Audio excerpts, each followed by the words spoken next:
Boa noite, eu sou a Dani e você está ouvindo As Mil e Uma Noites, adaptação livre da coletânea de contos folclóricos de origem persa, árabe e indiana, disponível em domínio público. Se você gosta de histórias assim, inscreva-se no YouTube e no Spotify para acompanhar os próximos episódios. Aladim e a Lâmpada Maravilhosa.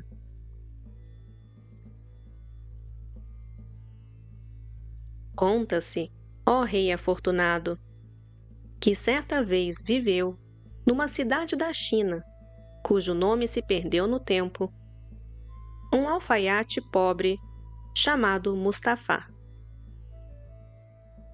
Ele tinha um único filho, Aladim. O menino era indisciplinado. Fugira da escola ainda muito novo. Recusava-se a aprender o ofício do pai e passava os dias brincando nas ruas com outros jovens desocupados.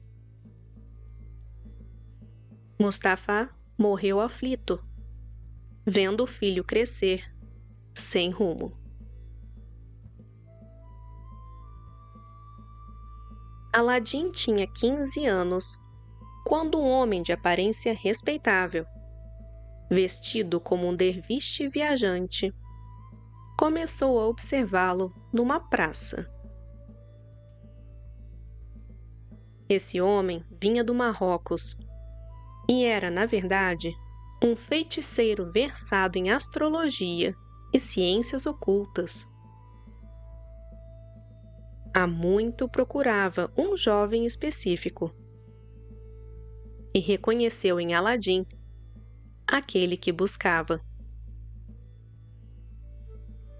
Aproximou-se sorrindo. Meu menino, você é Aladim, filho do alfaiate Mustafá? Sou eu, respondeu o rapaz. O homem o abraçou com emoção fingida. Sou irmão de seu pai. Passei anos viajando e só agora soube de sua morte. Choro por não ter estado ao lado dele. Falava com tal convicção que Aladim acreditou. O falso tio entregou-lhe moedas de ouro e pediu que as levasse à mãe. No dia seguinte, visitaria a casa. A mãe, desconfiada, estranhou. Nunca ouvira falar daquele irmão. Ainda assim, o homem apareceu na manhã seguinte, relatou viagens pelo Egito e pelo Oriente e mostrou tanto conhecimento da família que dissipou parte das dúvidas. Ao perceber que Aladim não trabalhava, o falso tio ofereceu-se para ajudá-lo. Posso abrir para ti uma loja no mercado. Será comerciante respeitado. Comprou-lhe roupas finas, ensinou-lhe noções de comércio e certo dia disse: Amanhã iremos além da cidade. Tenho algo importante para te mostrar. Partiram ao amanhecer. Caminharam até um vale deserto entre as montanhas. Ali, o feiticeiro acendeu incenso e murmurou palavras mágicas. A terra tremeu. Abriu-se uma fenda, revelando uma placa de mármore com um anel de bronze. Ergue a placa, ordenou. Só você pode fazê-lo. Aladim obedeceu. Sob a pedra, surgiu uma escada que descia a um subterrâneo. Desce, disse o feiticeiro. Encontrará 3 salões cheios de ouro. Não toque em nada. No último pátio, haverá um jardim com árvores carregadas de frutos brilhantes. Apanha-os se quiser. No final, verá um terraço e ali uma pequena lâmpada de bronze. Apaga-a, traz-me a lâmpada e voltará rico. O falso tio tirou um anel do dedo e colocou-o no dedo de Aladim, dizendo que aquele anel o protegeria contra qualquer perigo. Aladim seguiu exatamente as instruções recebidas. Atravessou os 3 salões repletos de ouro sem tocar em nada. Chegou ao jardim descrito pelo falso tio e, por fim, encontrou o terraço onde repousava a pequena lâmpada de bronze. Apagou-a, guardou-a sob a roupa e iniciou o caminho de volta. Ao atravessar novamente o jardim, observou com mais atenção os frutos pendurados nas árvores. Não eram frutos comuns. Brilhavam como vidro colorido, com cores intensas e cintilantes. Encantado, passou a colhê-los em grande quantidade, enchendo os bolsos, segurando-os nas mãos, acomodando-os como podia, até ficar quase curvado sob o peso, como um animal de carga. Quando alcançou a abertura do subterrâneo, o falso tio perguntou com impaciência: "Onde está a lâmpada?" "Está comigo." "Entrega-a imediatamente." Aladim respondeu que a lâmpada estava guardada entre os frutos que carregava e que precisava, antes de tudo, sair dali. O derviche, tomado por desconfiança, receou que o rapaz tivesse percebido o valor da lâmpada e desejasse guardá-la para si. Como ele próprio não podia descer ao subterrâneo por força da magia que protegia o lugar, perdeu o controle e gritou com voz terrível: "Filho de cachorro, entrega a lâmpada ou você morrerá aí embaixo." Aladim repetiu que só poderia entregá-la depois de ser ajudado a sair. Furioso, o Mouro pronunciou palavras mágicas. A placa de mármore deslizou de volta ao lugar, fechando a entrada do subterrâneo. Convencido de que o jovem morreria sufocado nas trevas, o falso tio se afastou, espumando de raiva, e retornou para a África, sua terra. Aquele homem era, de fato, um poderoso mágico do interior do Marrocos. Não possuía qualquer parentesco com Aladim. Nascera numa família dedicada às artes ocultas e passara a vida tentando localizar a lâmpada e o jovem destinado a retirá-la do esconderijo.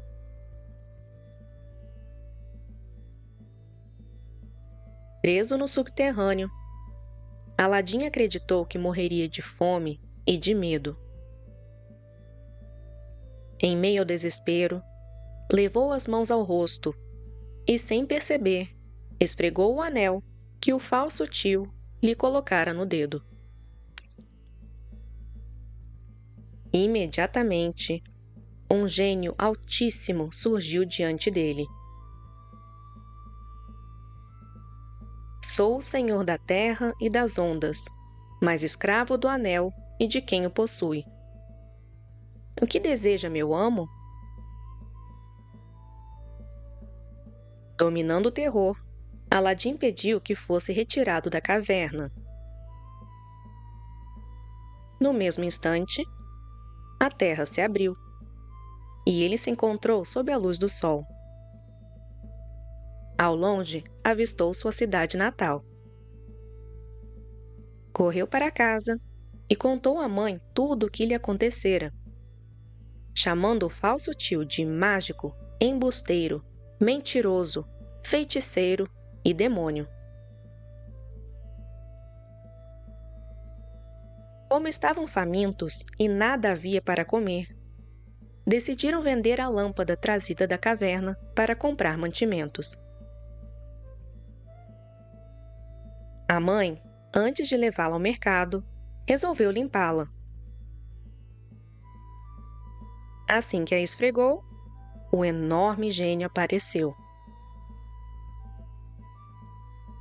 Sou o senhor da terra, do ar e do mar, mas escravo da lâmpada e de quem a possui. O que ordena, meu amo? Aladim pediu comida. O gênio desapareceu e voltou logo depois com uma bandeja de prata maciça, sobre a qual repousavam 12 pratos de ouro, repletos das mais variadas e deliciosas iguarias.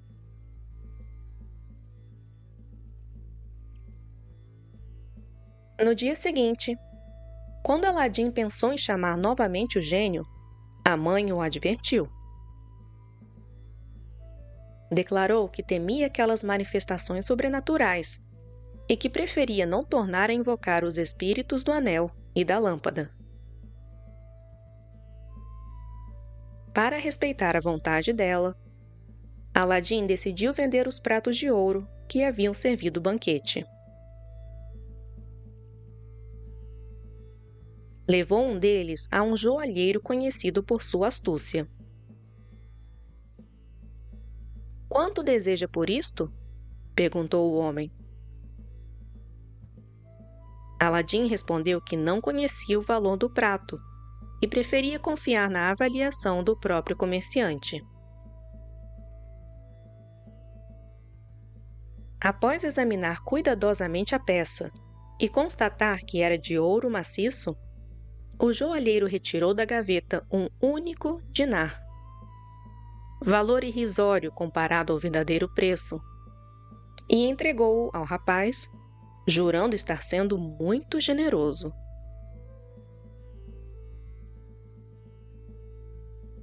Inexperiente e sem noção do valor do ouro, Aladim aceitou a quantia. Durante algum tempo, sempre que precisava de dinheiro, voltava ao mesmo comerciante e recebia apenas um dinar por cada prato. Mais tarde, encontrou outro joalheiro, homem de sua própria comunidade religiosa, que, ao examinar a peça, pagou 200 dinares por um único prato. Assim, Aladim percebeu que fora enganado e, vendendo os demais pratos por seu valor real, tornou-se rapidamente um homem rico.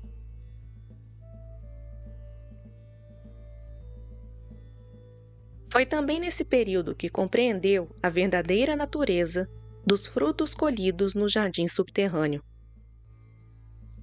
Não eram simples vidros coloridos, mas pedras preciosas de valor incomensurável. Aladim sentiu-se ainda mais rico e guardou as pedras preciosas em um esconderijo, sem revelar nada à mãe. Certo dia, ao caminhar pela rua, ouviu 2 pregoeiros do sultão proclamarem: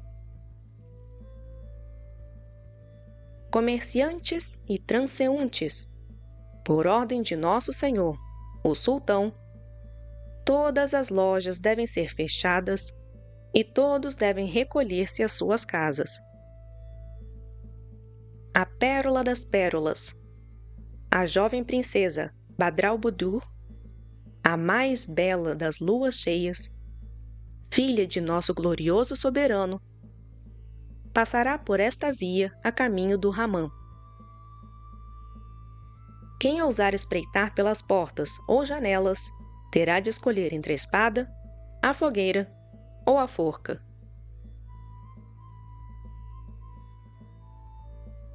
Ao ouvir o anúncio, Aladim foi tomado por um desejo irresistível de contemplar a princesa, cuja beleza era celebrada em toda a cidade.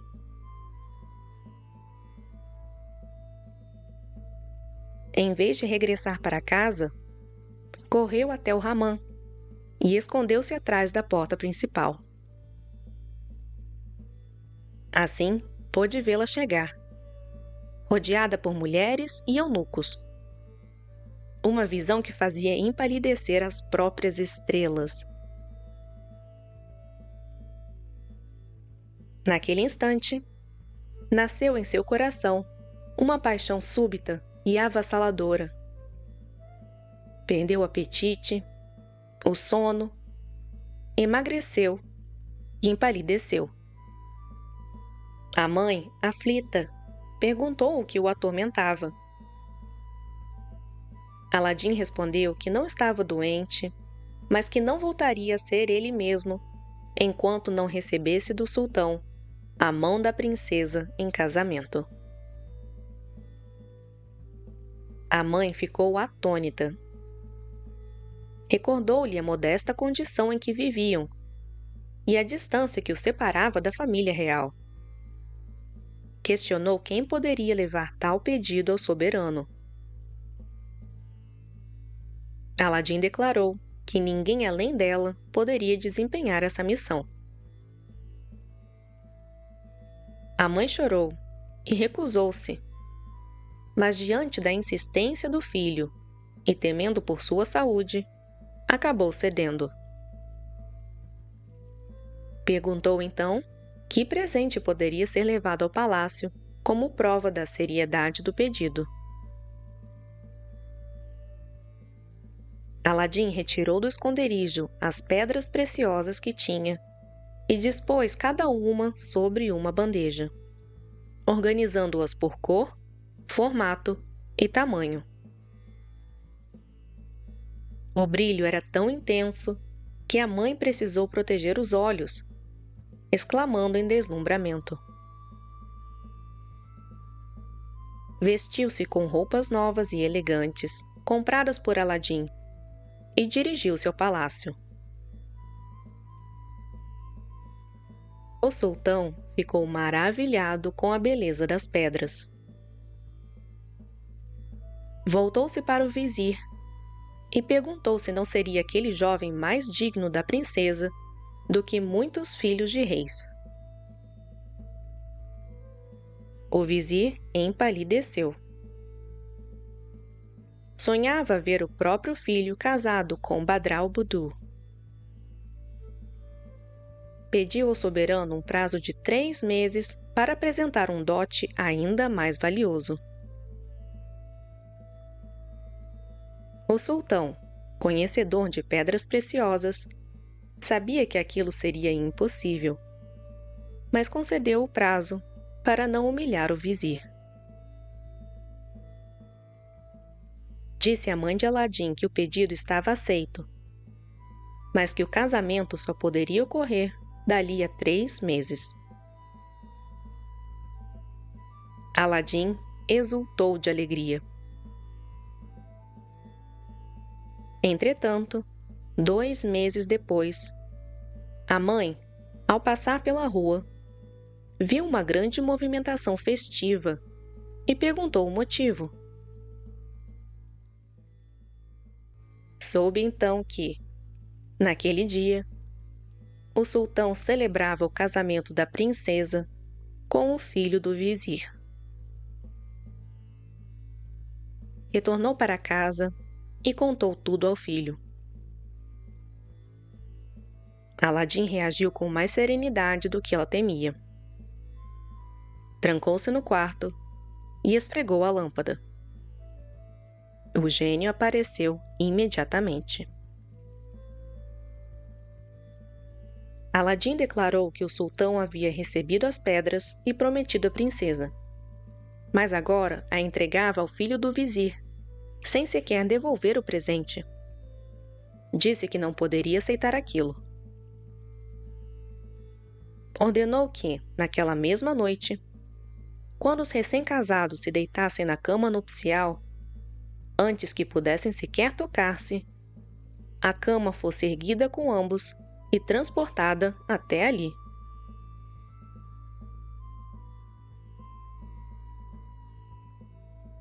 Após as festividades, quando os noivos se recolheram e se deitaram, sentiram a cama elevar-se do chão. Num instante, encontravam-se no quarto de Aladim. Ele ordenou ao gênio que levasse o noivo e o trancasse na latrina. O gênio cumpriu a ordem. Colocou o jovem numa posição humilhante e soprou sobre ele, deixando-o rígido e imóvel como madeira. Voltando-se para a princesa, Aladim declarou que ela estava mais segura ali do que no palácio. Disse que, embora lhe tivesse sido prometida, não a tocaria antes de tornar-se sua esposa legítima. Deitou-se ao lado dela, vestido, colocou uma espada entre ambos e dormiu. Na manhã seguinte, ordenou ao gênio que libertasse o noivo, o recolocasse ao lado da princesa e devolvesse a cama ao palácio.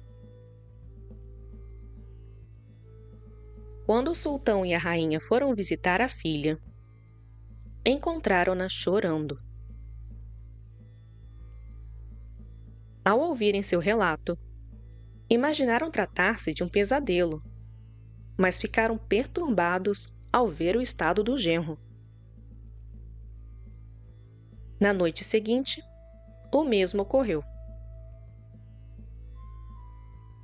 Na manhã posterior, diante do novo relato da filha, o sultão reconheceu o erro e anulou o casamento, repreendendo o vizir. Quando Aladim soube que a princesa estava divorciada e ainda era virgem, exclamou tomado de alegria, louvando a lâmpada milagrosa. Enviou novamente a mãe ao palácio para renovar o pedido. O sultão declarou que o casamento seria celebrado quando recebesse 40 pratos de ouro maciço, cheios de pedras preciosas, iguais às primeiras. A mãe desesperou-se. Mas para Aladim, a exigência era simples. Esfregou a lâmpada e ordenou ao gênio que providenciasse os 40 pratos cheios de joias. Acrescentou que deveriam ser carregados por 40 jovens escravas, belas como a lua, e escoltados por 40 escravos, ricamente trajados. O desejo foi imediatamente cumprido. A procissão formou-se e dirigiu-se ao Palácio Real, acompanhada pela mãe de Aladim, que, ao aproximar-se do trono, declarou estar trazendo, em nome do filho, o dote exigido. O sultão, contemplando a magnificência das joias, voltou-se para sua corte e perguntou: que se pode dizer de um rapaz capaz de reunir tais riquezas em menos tempo do que se levou para solicitá-las? Vizires, emires e dignitários inclinaram-se em sinal de concordância. Então, o sultão declarou à mãe de Aladim que o casamento estava decidido. Informado da resposta favorável, Aladim resolveu fazer uma entrada digna da ocasião. Esfregou a lâmpada e ordenou ao gênio que lhe trouxesse um cavalo de raça sem igual no mundo, uma túnica cujo valor ultrapassasse 1.000 milhares de dinares de ouro e 48 escravas de rara beleza, cada qual vestida de modo distinto e trazendo ao pescoço um saco com 5.000 dinares. O gênio desapareceu e retornou com tudo conforme fora pedido. Montado no cavalo magnífico, trajando vestes esplêndidas e acompanhado por seu cortejo, Aladim entrou no palácio com imponência. O sultão desceu até o alto da escadaria para recebê-lo e declarou que não existia rei algum que não desejasse tê-lo por genro. Chamaram-se o Cade e as testemunhas, e o contrato matrimonial foi celebrado naquele mesmo instante. O sultão perguntou se Aladim desejava entrar naquela noite no aposento da princesa e consumar o casamento. Aladim respondeu que, embora o amor o impelisse, preferia que a união se realizasse em um palácio digno da princesa e pertencente exclusivamente a ela. Pediu, portanto, autorização para utilizar a vasta área situada diante do Palácio Real.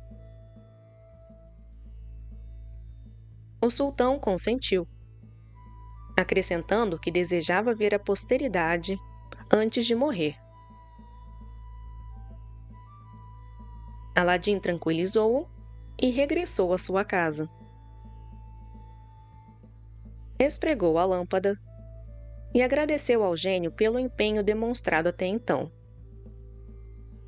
Em seguida, ordenou que fosse construído imediatamente um palácio completo, digno da princesa, no terreno indicado. Exigiu espaço, luxo, pedras preciosas, jardins encantados, torres elevadas e tudo o que pudesse compor a mais extraordinária construção já vista, sem economia de materiais ou esplendor. O gênio respondeu que obedecia.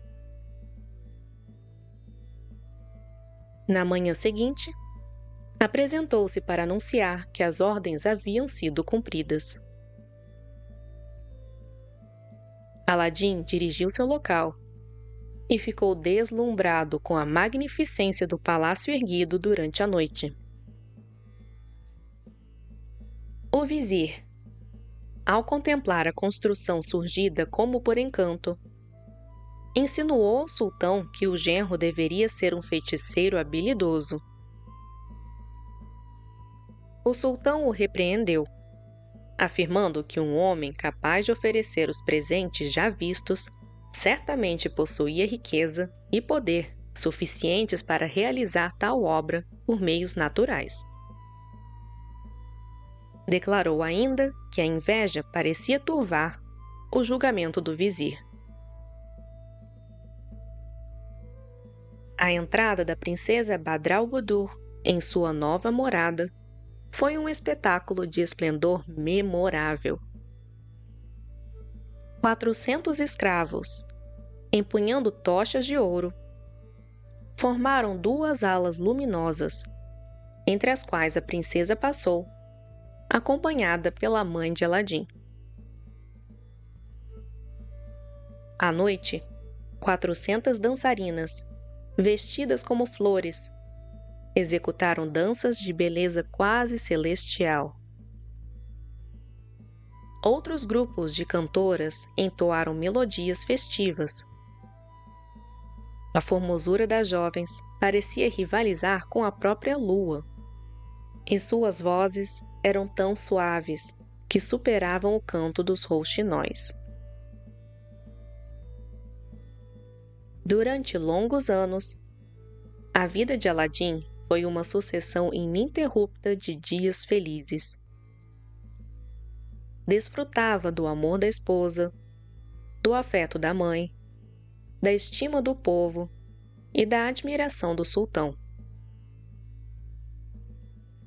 Jamais esqueceu, porém, os tempos de pobreza da infância. Auxiliou os necessitados e conquistou o coração da população. Demonstrou coragem ao derrotar tribos que se insurgiram contra o soberano.